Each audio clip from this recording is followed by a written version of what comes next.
Hi all, welcome back to my mini vlog. ಇದು ನವರಾತ್ರಿಯ 2ನೇ ದಿನದ ಮಿನಿ ವ್ಲಾಗ್ ಆಗಿದೆ. ಇವತ್ತು ಬ್ರಹ್ಮಚಾರಿಣಿಯನ್ನು ನಾವು ಆರಾಧಿಸ್ತೇವೆ. ಎಂದಿನಂತೆ ಬೆಳಗ್ಗೆ ಮನೆ ಪೂಜೆ ಮಾಡಿಕೊಂಡು ಬನ್ನಿ ಗಿಡದ ಪೂಜೆಯನ್ನು ಮಾಡ್ಕೊಳ್ಳೋಣ ಅಂತ ಹೇಳಿ ಬನ್ನಿ ಗಿಡದ ಪೂಜೆಗೆ ಅಂತ ಬಂದಿದ್ದೀನಿ. ಬ್ರಹ್ಮಚಾರಿಣಿಯ ಪೂಜೆಯಿಂದ ಅಥವಾ ಆರಾಧಿಸೋದ್ರಿಂದ ನಮಗೆ ಜೀವನದಲ್ಲಿ ಶಿಸ್ತು, ಯಶಸ್ಸು, ಹಾಗೆ ಒಳ ಮನಸ್ಸಿನ ನೆಮ್ಮದಿ, ದೈವಿಕ ಶಕ್ತಿ, ಈ ರೀತಿ ತಾಳ್ಮೆ ಎಲ್ಲವೂ ದೊರೆಯುತ್ತದೆ. ಹಾಗಾಗಿ ಬ್ರಹ್ಮಚಾರಿಣಿಯ ಆರಾಧನೆಯಿಂದ ಸಕಲ ಅಷ್ಟೈಶ್ವರ್ಯಗಳು ಕೂಡ ದೊರಕುತ್ತೆ ಅನ್ನೋದರಲ್ಲಿ ಎರಡು ಮಾತಿಲ್ಲ. ಬನ್ನಿ ಗಿಡದ ಪೂಜೆಯನ್ನು ಮುಗಿಸ್ಕೊಂಡು ದುರ್ಗಾದೇವಿಯ ದೇವಸ್ಥಾನಕ್ಕೆ ಹೋದ್ವಿ.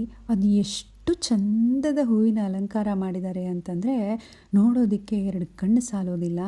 ಇಲ್ಲಿ ಪುಟ್ಟದಾದ ಒಂದು ದೇವಿ ವಿಗ್ರಹವನ್ನು ತೊಟ್ಟಿಲಲ್ಲಿಟ್ಟು ಅದಕ್ಕೆ ತುಂಬ ಸುಂದರವಾಗಿ ಅಲಂಕಾರವನ್ನು ಮಾಡಿದ್ದಾರೆ. ತುಂಬ ನೋಡೋದಕ್ಕೆ ಖುಷಿಯಾಯಿತು. ಅದಾದಮೇಲೆ ದುರ್ಗಾದೇವಿಯ ವಿಡಿಯೋವನ್ನು ಸ್ವಲ್ಪ ಮಾಡಿಕೊಂಡೆ.